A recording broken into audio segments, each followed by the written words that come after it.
100 sano ka hor ganacsade ka mid ah ganacsatada cudbiga ka ganacsan jiray ayaa ku fikiray inuu isbeddel xaallo weyn ka sameeyo dalkiisii hooyo ee Hindiya. laakiinse muusan ahayn mid ku baraarugsan in maalmaha ka mid ah ay riyadiisu rumoobi doonto. keliyaata muusan abuurin imbaraatoriyad iyo boqortooyo ganacsi ee waxa uu sidoo kale ku guulaystay qalbiyada malaayiin ka tirsan shacabka Hindiya.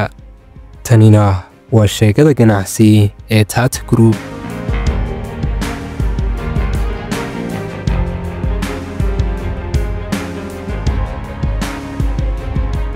sanadu markii maraysay 1839 waxa dhashay wiil yar oo loo bixiyay Jamshedji Tata. intaasi kadib 19 sano kadib 1858 Jamshedji waxa uu ahaa mid dhammaystirtay waxbarashadiisii dugsiga sare. kadibna waxa uu bilaabay inuu ka shaqeeyo ganacsigii aabihii oo ahaa ganacsade ka ganacsada cudbiga. inkastoo ahaa ganacsiga qoysku mid wajahaya caqabado kala duwan, haddana tobanaankii sano ee ku xigay waxa uu ahaa mid sii ballaadhanayay oo si fiican u kala socday. laakiinse Jamshedji muusan ahayn run ahaantii mid ku qanacsan keliyaata inuu ka ganacsado cudbiga. taa beddelkeeda waxa uu ahaa mid rabay inuu isaga laftarkiisu sameeyo dharka laga sameeyo cudbiga, oo waxa uu ahaa mid rabay inuu isaga laftarkiisu warshadeeyo dharka. rabitaankiisan xoogan awgeed Jamshedji waxa uu go'aansaday in wixii doontaba ku qaadatee uu furto warshad uu ku samaynayo dharka. ugu dambeyntiina waxa uu ka dhisay dhismihii warshadda oo uu ka furay magaalada Nagpur ee gobolka Maharashtra sanadu markay ahayd 1877. waxaanuu gudagalay oo uu bilaabay inuu warshadeeyo dharka. laakiinse waxa uu wajahayay Jamshedji mushkilad, taasoon ahayd in shaqaalaha ka shaqaynaya warshaddu aanay ahayn qaar ay ka go'an tahay oo ay serious ka tahay shaqadoodu. ku dhowaad 20% ka mid ah shaqaaluhu waxay ahaayeen qaar aan soo xaadirin warshadda. xagga inta timaadaana aanay ahayn qaar shaqeeya saacadihii loogu talagalay. haddaba si uu xalliyey mushkiladdan, Jamshedji waxa uu ahaa mid la yimiday xalal dhowra oo ay ka mid ahaayeen sida inuu ballan qaado shaqaalihii ka shaqaynaya warshaddiisa inay markay ka fadhiistaan shaqada warshadda uu u qori doono oo uu siin doono lacagta howlgabka. sidoo kale waxa uu sameeyey shaqaalaha caymis caafimaad. ugu dambeyntiina waxa uu sameeyey maalmo munaasabad ah oo u gaar ah shaqaalaha warshaddiisa, oo ay ka mid yihiin sida maalinta qoysaska shaqaalaha iyo sidoo kale maalmaha isboortiska. oo waxa uu ahaa Jamshedji mid u qabta shaqaalaha tartamo ciyaareed oo ay ku tartamayaan. xagga kuwada guulaystana uu siinayay bilado iyo abaalmarino. midaasoona ka dhigtay shaqaalihii warshadda qaar dareema inay qiimiye qadaran ku dhex leeyihiin warshadda, taasoona ay ka qaadeen firfircooni iyo inay u qabtaan shaqadooda sidii ugu fiicnayd. 1880 Jamshedji waxa uu ahaa mid arkayay in baahida ay u qabtay Hindiya inay gaadho isku filnaanshiyo dhanka wax soo saarka gudaha ay tahay mid sii kordhaysa oo baahi weyn loo qabo. isagoona aaminsanaa Jamshedji si ay Hindiya u noqoto mid isku filan oo kaaftoonta inay u baahan tahay inay dhaqaale ahaan iyo wax soo saar ahaanba isku filnaato, kana kaaftoonto badeecadaha ka yimid dalka banaankiisa, gaar ahaan marka ay timaado badeecadaha aasaasiga. isagoona aaminsanaa in Hindiya gudaheeda lagu dhex warshadayn karo oo lagu soo saari karo badiba badeecadaha daruuriga ah. taas baana ka dhigtay Jamshedji inuu suuqa warshadaynta uu si weyn u sii wada galo, isagoona bilaabay inuu si toos ah ugu dhex galo suuqa warshadaynta dalka Hindiya. isagoona sameeyey ganacsiyo kala duwan oo taabanaya dhinacyo kala duwan. bilowgiiba waxa uu ka bilaabay inuu beero waaweyn oo strawberry ah.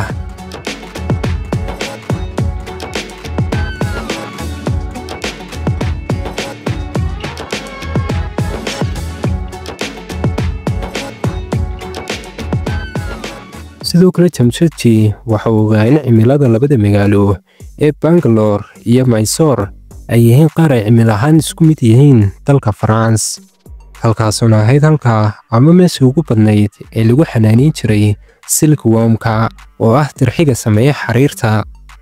waxaana uu bilaabay Jamshedji inuu beero waaweyn ka iibsado labadan magaalo, isagoona ahaa markaasi mid u diyaarinayay si uu ugu xanaaneeyo dirxigan silkworm.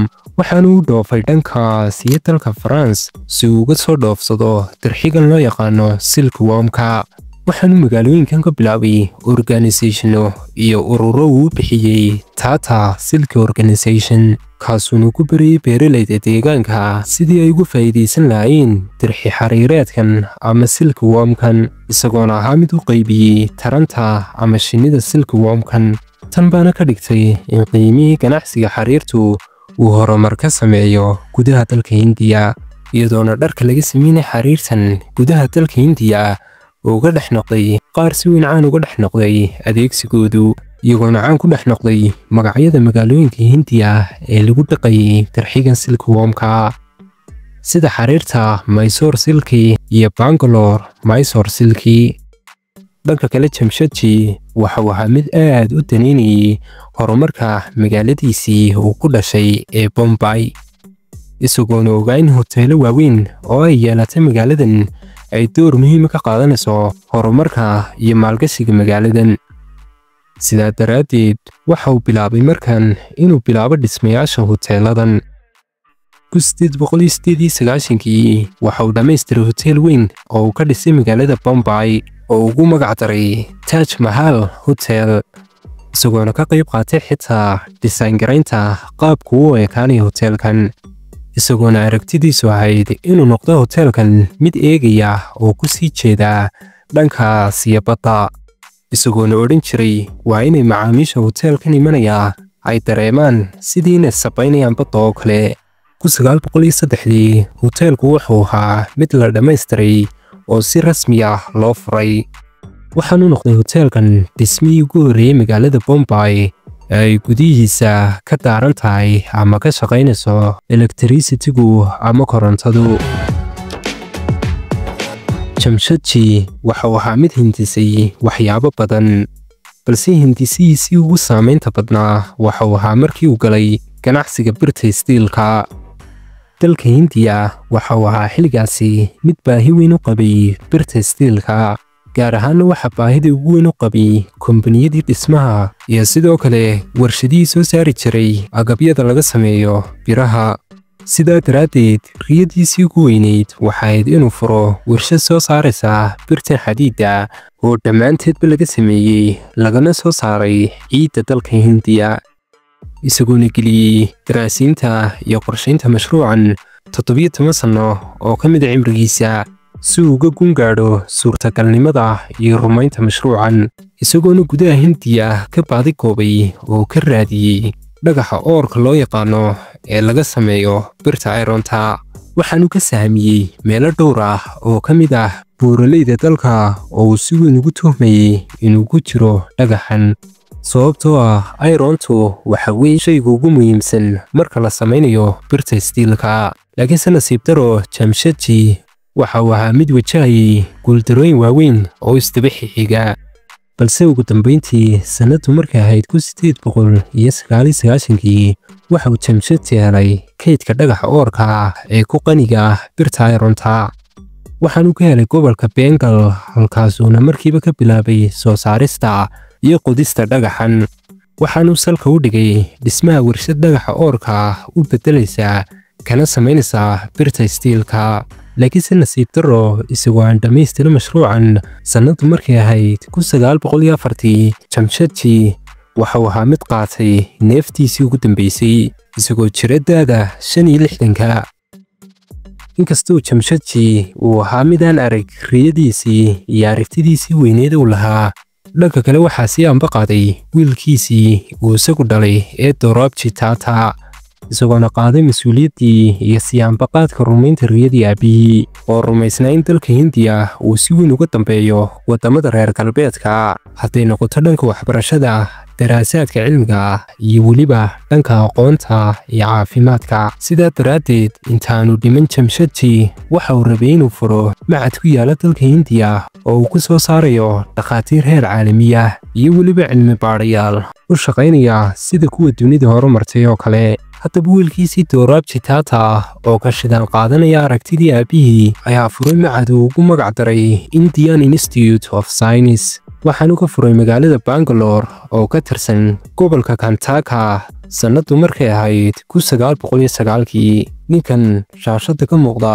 oo lagu magacaabi jiray Nobel laureate C.V. Raman ayaa noqday directorkii ugu horeeyay ee macadkan intaasi wixii ka dambeeyay macadkan waxa uu ahaa mid sameynayay hintisooyin cusub oo ay ka mid yihiin horumarinta iyo samaynta kombiyuutarada awoodda badan ee loo yaqaano supercomputerska oo uu macadku u bixiyay Baram iyo sidoo kale weliba diyaaradda dalka gudihiisa lagu sameeyay ee magaceedu yahay Hansa maadaama haddaba macadku ahaa mid sidoo kale soo saarayay aqoon-yahano iyo cilmi baarayaal heer caalami ah waxay ka dhigtay middan in dalka Hindiya uu noqdo mid sameeya isbeddelo waaweyn oo dhanka horumarka ah sidoo kale dhanka kale Jamshedji waxa uu ahaa mid ku riyoon jiray inta aanu dhiman ka hor inuu sameeyo mashruuc uu biyaha ugaga dhalinayo koronto isagoona rabay inuu adeegsado biyo dhacyada Dudhsagar oo ku yaalay dhanka xuduudka Maharashtra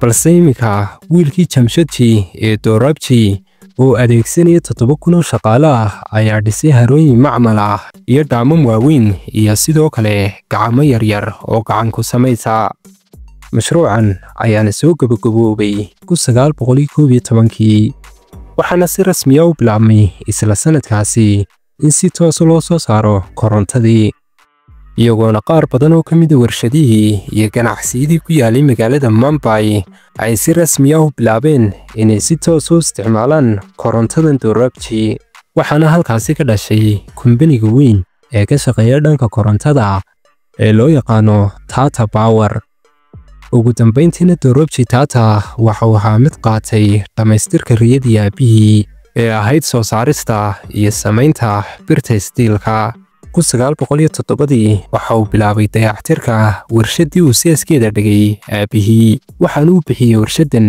magaca Tisco ugu dambeyntiina 5 sano kadib oo ku beegnayd sanadii 1912 warshadu waxay soo saartay birtii steelka ahayd ee ugu horeysay 2 sano kadibna waxaa bilaabmay dagaalkii koowaad ee dunida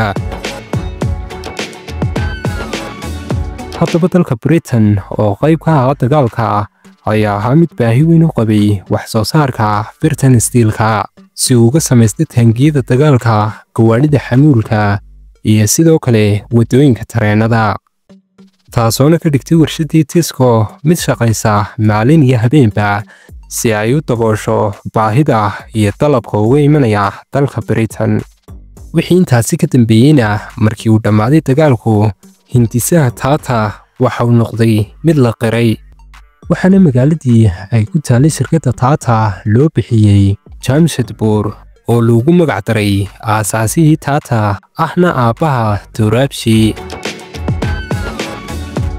intii lagu guda jiray hogaaminta iyo xukunka Dorabji kombaniga Tata Group waxa uu noqday mid u ballaadha si weyn 1932 isla Dorabji laftarkiisa ayaaba dhintay 28 sano kadib geeridii aabihii waxaanu ka tegay shabakado dhan oo kombaniya ah oo ay ka mid yihiin sida kombaniga Tata ee birta midka korontada midka consumer productiga midka caymiska iyo midka dhanka bangiyada iyo kuwa kale badan kadib markii uu dhintay Dorabji Tata waxa xukunkii Tata Group qabtay wiilkii ugu yaraa familiga oo lagu magacaabi jiray Jahangir Ratanji Databhoy Tata sanadku markuu ahaa 1938 magaciisa oo dheer awgii saaxiibayaal waxaynu soo gaabin doonaa GRD Tata balse intii aanu qabin xukunka GRD Tata waxa uu shaqada kombaniga ku soo biiray sanadku markuu ahaa 1920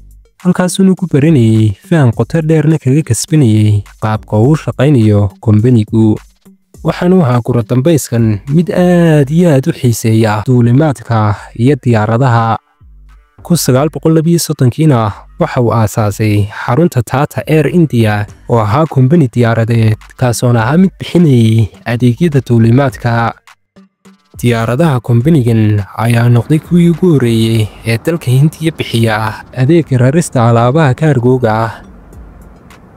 JRD Tata ayaan ahaa mid ka qayb galay duulimaadkii ugu horreeyey ee uu sameynayay kombanigiisan diyaaradeed ee Air India.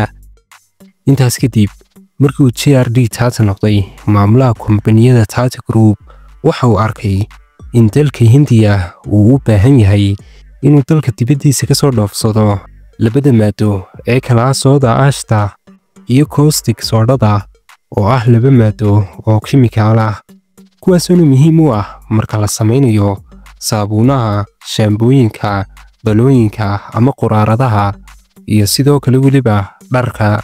isagoona rabay waa JRD Tata inuu dalkiisa Hindiya u noqdo mid isaga laftarkiisu kiimikooyinkan qaydhin u bedela oo ka samaysta dhammaanba agabka kala duwan ee aynu soo sheegnay. haddaba isagoo midaasi ka duulaya sanaddu markay ahayd 1939 waxa uu dhisay xarun ugu talagalay inuu ku soo saaro noocyada kala duwan ee kiimikooyinka, kuwaasoona ahaa qaar waxyaaba laga samaynayo dhammaantoodba ay yihiin qaar laga soo saarayo gudaha dalka Hindiya. waxaan warshadan ka dhisay gobolka Gujarat, gaar ahaan magaalada Mithapur, isagoona bixiyay warshadan Tata Chemicals. ganacsigan kiimikooyinkuna waxayba noqdeen ganacsi si fiican u kala socda oo markaasi si weyn bulshada uga faa'iiday. dhanka kale waxa uu ahaa mid ku riyoonayay inuu sii ballaadhiyo ganacsigan diyaaradaha. laakiinse intii lagu guda jiray dagaalkii labaad ee dunida, dalka Britain ayaa ahaa mid si guud ahaanaba u joojiyey diyaaradihii shirkaddiisan Air India, midaasoona ka dhigtay shirkadda inay istaagto adeegyadii ay bixinaysay, maadaama uu dalka Britain ahaa meesha ugu badan ee ay duulimaadka ku tagtay shirkaddiisu. balse markii uu saas u dhammaaday dagaalku, markiiba waxa uu go'aansaday inuu dib u galo ganacsigan diyaaradaha. 1946 ayay ahayd markii ugu horreysay ay mar labaad shaqada dib u gashay Air India. shaqaalaha diyaaraddan dhexdeeda ka shaqaynayay waxay ahaayeen qaar ay soo dhoweyntoodu iyo adeegooduba ay aad u fiican yihiin, iyadoona si weyn loogu yaqaanay diyaaradaha shirkaddan nadaafadooda aadka u saraysay iyo adeegga cunadooda oo wanaagsanayd. sidoo kale waxaan ka maqnayn tiifiye yaryar iyo agabka kale ee madadaalada oo ku rakibnaa kursi kasta oo ka mida diyaaradda. middan oona ka bixisay sawir iyo tilmaan wanaagsan dalka Hindiya marka ay timaado tixgelinta iyo soo dhoweynta macaamiisha. sidoo kale diyaaradaha shirkaddu waxay ahaayeen qaar ku dhaqaaqa oo ku yimaada wakhti cayiman oo go'an. isugeynta tayooyinkan ay lahayd shirkaddu ayaa ka dhigtay inay noqoto mid ka mid ah shirkadaha diyaaradeed ee ugu wanaagsan guud ahaan dalka Hindiya. JRD Tata waxa uu ahaa mid u koriyay shirkaddiisan Air India sidii ilmihiisa oo kale, balse waxaasoo dhan hal bacaad lagu lisay ka dhigay kadib markii uu dalka Hindiya dib u helay xorriyaddiisii. haddaba xukuumaddii ka dhalatay dalka oo ahayd mid shuuciya kuna shaqaynaysay maamulka hanti-wadaagga ayaa qaramaysay dhammaanba shirkadihii iyo kombaniyadii waaweynaa oo ay ka mid ahayd shirkaddii Air India sannaddii 1953. kadib qaramayntan la qarameeyey, Air India waxay noqotay mid si aad u xun hoos ugu dhacday, hadday noqoto dhankii adeegga, dhankii ammaanka iyo weliba sidoo kale dhankii degdegsiimaha. midaasoona ka dhigtay mid si weyn u burburisay magacii ay ku lahayd dunida, iyadoo sidaasi oo dhan loo dhibayay. haddana JRD Tata waxa uu ahaa mid weli ku sii fikira inuu sii ballaadhiyo kombaniyada Tata Group. markanna waxa uu ogaanayaa JRD Tata in xitaa kadib markii ay xorriyadda ay dib u heshay Hindiya aanay dalka ka jirin warshado soo saara kosmaatigga ay dumarku isku qurxiyaan. waxaanu bilaabay sumad iyo baraan uu u bixiyey Lakme. waa eray Faransiis ah oo turjumaantiisa afka Hindiga ahna noqonayo Lakshmi, micnihiisuna Soomaali ku noqonayo sababta uu magaca Hindi uga dhigi waayey ayaa ahayd inuu ogaa inay hablaha Hindidu ay si weyn uga dambeeyaan alaabaha cosmetic-ga ee sita magacyada iyo sumadaha reer galbeedka, iyagoona aaminsanaa waa hablaha reer Hindiye inay yihiin sumadahan qaar ay tayadoodu iyo quality-goodu sarreeyo. haddaba magacan iyo erebixintan qalaad ee uu bixiyey cosmetic-giisan ayaa ka dhigtay mid la heer iyo tixgelin noqota sumadihii kale ee internationalka ahaa marka ay noqotay iibsigooda iyo adeegsigoodaba. sidoo kale GRD Tata waxa uu bilaabay dhismaha warshad uu u bixiyey markii hore Locomotive and Engineering Company, balse markii dambe uu u bixiyey magaca kooban ee Telco. Telco ayaa ahayd haddaba mid gudaheeda lagu warshadeeyo injiinada uumiga ku shaqeeya, kuwaasoo noo sameynayay badigooda shirkadihii tareenada ee dalka Hindiya. markii dambena GRD Tata waxa uu ku soo daray qayb dhan oo uu ku sameynayo gawaadhida taraagyada, waxaanu soo saaray Tata 407 oo ahaa gaadhi taraag, midkaasoona si weyn caan ugu noqday adayga dhisaynkiisa iyo awooddiisa, isagoona suuqyada dalka Hindiya ku garaacay gawaadhidii caalamiga ahaa ee dhiggiisa ahaa, isagoona qabsaday gaadhigan in ka badan 70% sheerarka suuqa. midan oona ka dhigtay injiinadii iyo taraagyadii warshadan Telco mid si weyn caan uga noqday gudaha dalka Hindiya. marka laga yimaado inuu GRD Tata ahaa ganacsade weyn, dhanka kale waxa uu ahaa mid caawiyey dalkiisii Hindiya markii ugu baahida badnaa. intii lagu guda jiray 1962 dagaalkii Hindiya iyo China dhex marayay iyo dagaalkii kale ee 1965 ee Indo-Pak War, GRD Tata waxa uu ahaa mid garab galay xukuumaddiisii, isagoona siiyey nooc walba oo caawimaad ah oo ay uga baahato dowladdu.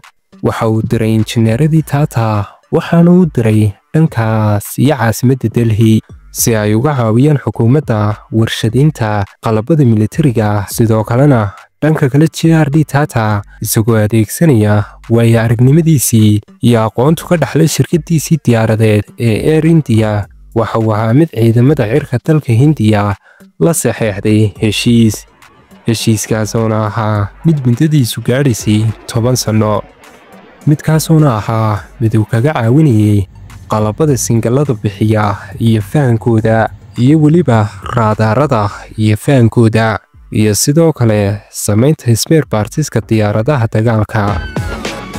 xukuumadda iyo ciidamada cirka ee Hindiyaba waxay noqdeen qaar si weyn uga mahadnaqa adeega Tata, midaasoona xitaa kaga helay madaxweynihii xilligaasi hayay xilka bila sharafeedda Honorary Air Commendador oo ay siiyeen ciidamada xoogga cirka ee dalka Hindiya.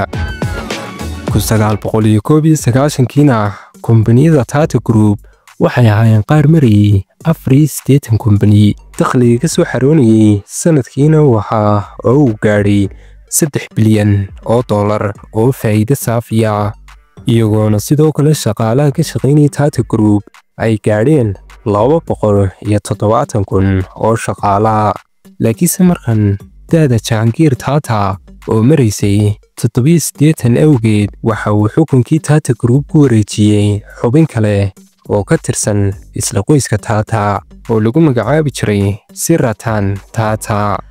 30 sano ka hor inta aanu maamulaha ka noqon Tata Group 1962 Siratan Tata waxa uu ahaa arday ka barta kuliyadda architecture-ka, mid ka mid ah kuliyadaha dalka Mareykanka. markii uu dhammaystay waxbarashadiisii, waxa uu ka helay warqad maamulihii Tata Group Master GRD Tata, iyadoo ayna ku qorneyd warqadda inuu dalka Hindiya dib ugu soo laabto kana qayb qaato ganacsiga qoyska. intaasi kadib Siratan Tata waxa uu dib ugu soo noqday dalkiisii hooyo ee Hindiya, waxaanu ku biiray oo uu ka shaqo galay Tata Steel, isagoona halkaasi uga shaqaynayay sidii shaqaale caadi oo kale. balse dadaalkiisii iyo mawhibada uu lahaa ganacsigan awgeed, waxa uu noqday muddo yaro kooban kadib mid qaadayay mas'uuliyado waaweyn oo dhanka shaqada ah maalinba maalinka ka sii dambeeyey. ka hor intaanu madaxweynaha Tata Group noqon, waxa uu Tata Group ka soo qabtay xilal waaweyn, waxaanu ka qayb qaatay fidistii Tata. waxa uu xaliyey xasillooni darro ka jirtay dhanka shaqaalaha kumbaniga Tata Telco. waxa uu kor u qaaday dakhligii kumbanigan, sidoo kalena waxa uu qayb weyn ka qaatay horumarintii Tata Play oo samaynaysay qalabada elektarooniga ah oo ay ka mid yihiin raadiyeyaasha iyo sidoo kale weliba tiifiyada, isagoona dakhliga Tata Play kor uga qaaday 3 karoor gaadhsiiyeyna 200 oo karoor. markii uu haddaba 1991 si Ratan Tata noqday madaxweynaha Tata Group, waxa uu ogaaday in waxyaabo badan ka sii yihiin Tata Group. inkastoo markii hore uu dibadda ka joogay, dushaas ay uga muuqatay inay wax kastaaba u socdaan sidii ugu fiicnayd. dhanka kale, markan waa mid ay u muuqdaan wax kasta oo ay u cad yihiin. waxa uu ogaaday inay teknoolojiyadda uu gruubku isticmaalaa ay tahay mid aad iyo aad u dambaysa oo aan casri ahayn. maamuladii kala dambeeyey ee gruubkuna ayna waxba ka qaban. sidaa daraaddeed, si Ratan Tata oo midaasi ka duulaya, waxa uu go'aansaday inuu dhanka teknoolojiyadda gruubka horumar la taaban karo ka sameeyo. markaasayna ahayd markii uu ogaaday si Ratan Tata in dalka Hindiya aanu gebi ahaanba lahayn warshado sameeya isla markaasina soo saara gawaadhi dalka Hindiya gudihiisa lagu farsameeyey, hadday noqoto dhanka dhisaynka iyo naqshadda iyo sidoo kale weliba farsamaynta dhammaanba qalabka uu ka kooban yahay gaadhigu. sidaa daraaddeed, waxa uu go'aansaday inuu soo saaro gawaadhi 100% lagu farsameeyey gudaha dalka Hindiya, weliba ay noqdaan gawaadhidaasi qaar la awoodi karo, muddo badanna socon kara, waasica, isla markaasina sidoo kale mustaqbal dheer leh. laakiinse waxaa jirtay hal caqabad oo xal uga baahnayd si Ratan Tata, midaasoona ahayd in dhaqaalaha ku baxayay dhismaha warshaddu uu ahaa mid aad iyo aad u fara badan oo gaadhayay $2 bilyan marka loo eego qiimaha maantana noqonaya $4 bilyan iyo dheeraad.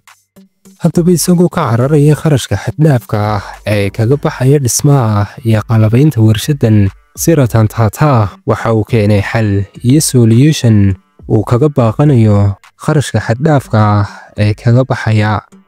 waxaanu safray dhankaas iyo dalka Australia, waxaanu halkaasi ka soo iibsaday warshad ay hore u isticmaali jirtay kumbaniga Nissan, midaasoona qiimo ahaan ugu kacday si Ratan Tata wax ka yar 5 meelood oo meel intii uu ku dhisi lahaa warshad cusub, iyadoona siday u dhanayd warshaddii la furfuray loona soo daabulay dhankaas iyo dalka Hindiya, gaar ahaana gobolka Maharashtra, gaar ahaana caasimadda gobolkaasi ee Pune, iyadoona dib halkaasi loogu rakibay. Ratan laftarkiisa ayaaba qayb weyn ka qaatay dhisayn garaynta gawaadhida ay warshaddu soo saari doonto. ugu dambayntiina, sannadu markay maraysay 1998, warshaddu waxay sii daysay gaadhigeedii ugu horreeyey, maadaama uu ahaa gaadhi bilow ilaa dhammaad lagu sameeyey gudaha dalka Hindiya. magaca loo bixinayeyna waxa uu ahaa mid ka turjumayey middaas, oo waxaa loo bixiyey magaca Indica, waxaana laga soo gaabiyey magacan Indica India oo laga soo gaabiyey Indi, iyo Car oo laga soo gaabiyey Ka, midaasoona wadajirkooda ka soo baxay magacan Indica. kadib ganacsigan baabuurta, Ratan waxa uu awoodda saaray dhanka teknoolojiyadda, waxaanu abuuray company consulting ah oo uu bixiyey Tata Consulting Service TCS, kaasuuna kaga caawinayay kombaniyada kale ee teknoolojiyadda ka shaqeeya adeegyada aasaasiga ah ee ay u baahan yihiin, sida inuu la taliyo oo uu dhiso softweerada ay u baahan yihiin, una cila saaro, sameeyana xisaab xidhiyo, una ilaaliyo tayada barnaamijyada ay isticmaalayaan. sidoo kale waxa uu ku soo daray TCS IBO oo ahayd waax u gaar ah maalgelinta kombaniyada cusub ee teknoolojiyadda. midan oona ka dhigtay TCS kumbaniga ugu weyn ee dhanka IT-ga guud ahaanba dalka Hindiya ilaa iyo maantadan aynu joogno.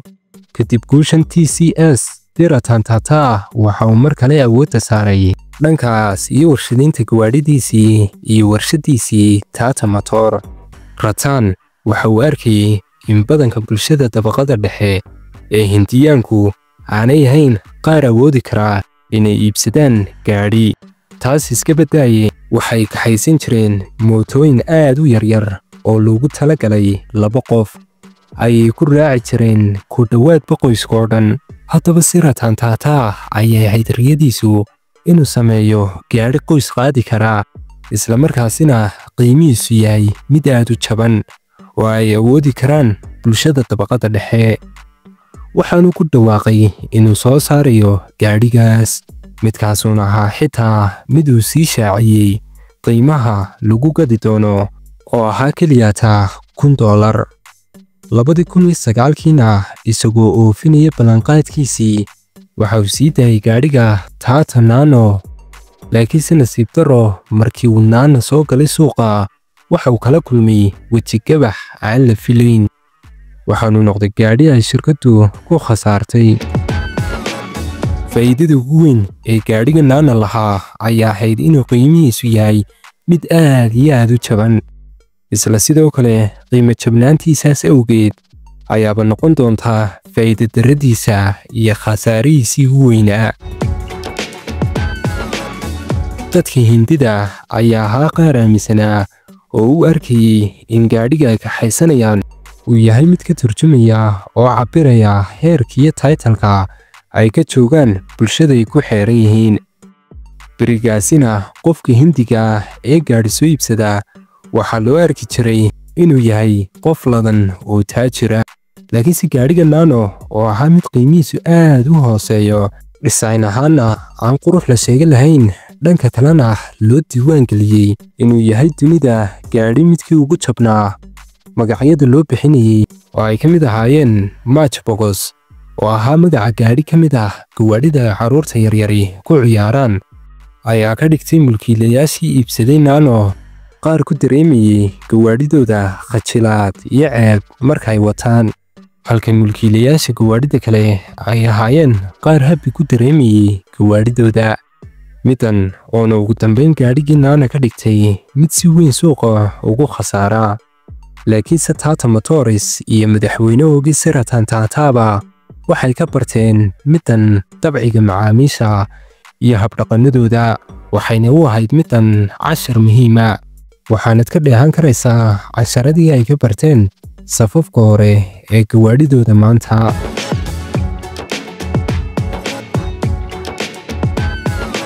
maanta kumbanigan Tata Motors waa kumbaniga ugu dakhli soo saarka badan uguna faa'iidada badan dhammaanba kumbaniyada Tata Group. ugu dambayntiina Ratan Tata waxa uu rabay in kumbaniyada Hindiya ay noqdaan qaar aan ku koobnaan dalka Hindiya oo quryaata ee ay sidoo kale noqdaan qaar adeegoodu gaadhi dunidoo dhan. haddaba si uu iskugu ballaadhiyo suuqyada dibadda Ratan Tata waxa uu ahaa mid raadsada kumbaniyo qalaad. tusaale, si uu u ballaadhiyo kumbaniga Tata Motors waxa uu la gelayay heshiisyo wada shaqayn kumbaniyo caalami ah sida Jaguar iyo Land Rover oo kale. si uu u ballaadhiyo ganacsigiisa shaaha iyo kofeega waxa uu heshiis la galay kumbani British sida Tetley iyo midka kale ee Ameerikaanka ah ee loo yaqaano Aeroclub Coffee. si la midana waxa uu sidoo kale u caalamiyeeyey dhammaanba kumbaniyadii kale ee ku jiray Tata Group sida Tata Steel oo kale, Tata Chemicals, Tata Digital, Tata Play iyo Tata Communication. haddaba go'aanadaas u qaatay awgeed maanta wax ka badan haaf ka mida dakhliga soo gala Tata Group waa mid ka yimaada oo ka soo xerooda dhankaas iyo dalka dibaddiisa. liiska guulaha Tata Group ee yimiday intii uu hoggaanka Tata hayay Ratan Tata waa mid noqonaya mid aad iyo aad u dheer. hadday noqoto dhisidda iyo samaynta kombiyuutarada ugu awoodda badan dunida ee supercomputerska loo yaqaano Tata Sky oo dunida si weyn caan ugu noqotay kadib markii ay samaysay telefishinka iyo dhiishkiisa Tata Sky oo u galay suuqa si qeyral caadiya. guulaha uu gaadhay Tata Group waxa uu ahaa mid taabanayay dhinac kasta oo ay baahi ka jirto. Siratan Tata waxa uuna leeyahay haddii aad rabtid inaad xoog u dheeraysid keligaa carar, haddii aad rabtid inaad meel fog gaadhidna gruubka hayso oo la shaqee. Tata Groupna waxay ahayd mid falsafadan ku soo shaqaynaysay muddo dheer. inkastoo Tata Group dhisisay kombaniyo waaweyn, dhanka kale waxay ahayd mid sidoo kale ku dhinac wada dhismayaasha iskuullada, jaamacadaha iyo sidoo kale weliba cisbitaalada.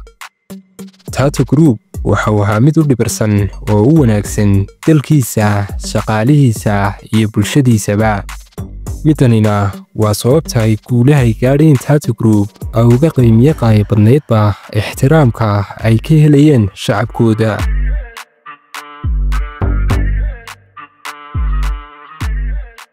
tanina waxay ahayd sheekada iyo qisada Tata Group. waa anigoo Cabdiqani Tobtan ah oo idin leh saaxiibayaal tan iyo kulankeena kan xiga isma dhaafno iyo nooli kulantee. salaamu calaykum waraxmatullaahi wabarakaatuh.